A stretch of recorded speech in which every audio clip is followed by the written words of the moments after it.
kasama natin ngayon, Let's proceed.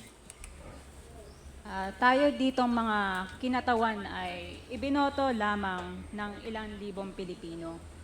Ngunit ang kasama natin ngayon ang Pangulong Duterte, ang most voted Philippine leader ng 2016. Correct ka talaga. At ang kanyang anak, Vice President Sara Duterte, Tama. ang most voted Philippine leader naman ngayong 2022. Correct. I would like to manifest na gusto ng sambayanang Pilipino ang pagdurog niya sa mga kriminal, durugista at NPA na terorista. Kaya sila ibinoto at patuloy na mahal ng mga Pilipino. Correct, mahal talaga. Kaya gusto natin ng patas na hearing. Sana sinama natin dito ang libo-libong mga magulang na ang mga anak ay biniktima ng mga durugista. Ang Yun. mga ordinaryong Pilipino na naglalakad galing trabaho, tayo, mga idol. Reaction tayo. tapos Napakaganda naksak ito, o mga idol. pinatay ng adik, lahat ng mga Abistahin kababaihan, nyo mga idol si Reaction na kahit TV, mga pati idol. infant Diyan, na maganda babae talaga ay yung Reaction TV, ginahasa mga na idol. ng adik. Libo-libo rin ang kanilang mga magulang at mahal sa buhay Tama. na wala dito ngayon. Awang-awa ang mga Pilipino Ito ang ating sa mga mahal na iniseteng kongresista, mga idol. pamilyang na ito. Kaya niluklok ng bansa ang Pangulong Duterte. Kaya nga niluklok Ang talaga. drug war ng Pangulo Drug war. ay policy lamang. Hindi ito natupad kung hindi ito pinondohan ng Kongreso ng 6 na taon. Yes. Majority pa nga dito sa mga kinatawan ay naka-Duterte fist pa nung buong 6 na taon eh. Yes, tama yun. Ang Duterte Youth Party List po Yan, ay parang patuloy kinakampihan na nila ngayon naninindigan yung mga sa Pangulong drug Rodrigo lord eh. Duterte. Kinakampihan na nila At pangalawang Pangulo, Sara Yung mga Duterte, adik, kinakampihan ngayon. na yan. naglingkod Sa ng maayos, dumurog sa mga Pagkong durugista, kriminal at NPA na terorista para proteksyonan ang milyon-milyong Pilipino. Tama. Bakit wala nag-iimbestiga dito o nag-iimbita sa atin sa sobrang raming Pilipino na biniktima ng mga durugista? Ganda talaga ni Ma'am. Ganda mo ba? And lastly, sa mga kongresista na kaalyado ng mga NPA, mahaya naman tayo no, sa topic ng pagpatay dahil kayo mismo, hindi kayo nagsasalita sa pagpatay ng NPA sa mga pulis, Yun, mga sundalo pulis may patay at saka mamayang yung mga Pilipino. sundalo.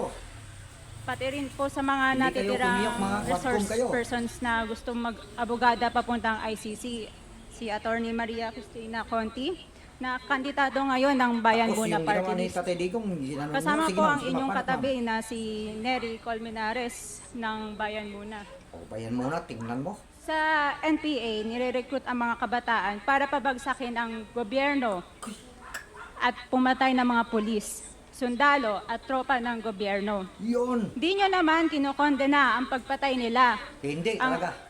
Ang kinokondena nyo Paano, ngayon ay ang dalawang naging most trusted leaders ng bansa na todo effort protektahan ang milyong-milyong mga Milyon, Pilipino. Pilipino.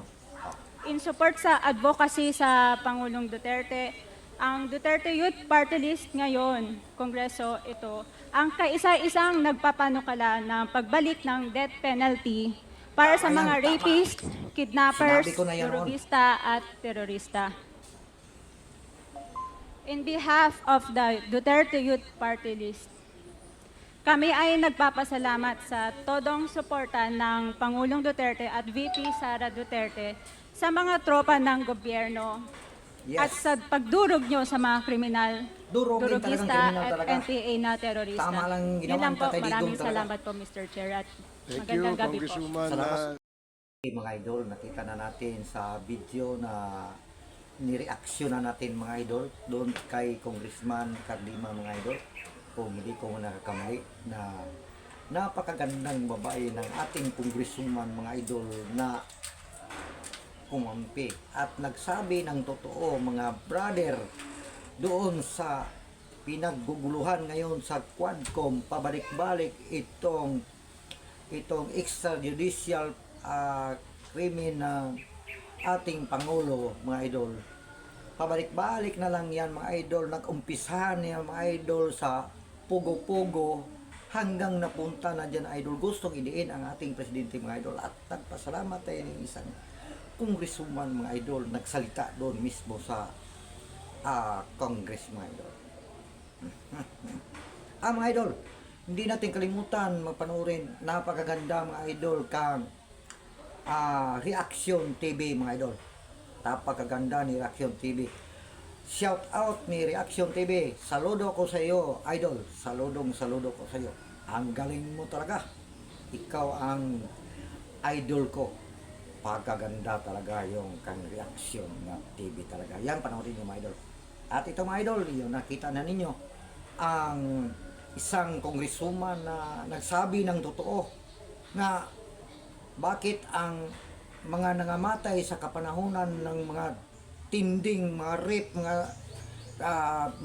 mga pang-hold up, mga pananaksak na ginagawa ng mga adik, mga idol. Ngayon mga idol, hindi nila sinama mga idol. Ang sinama lang nila, yung mga biktima lang mga idol. Ano naman ang nangyari niyan? Nag one-sided lang man yan. Okay mga idol, maraming salamat. Buwa!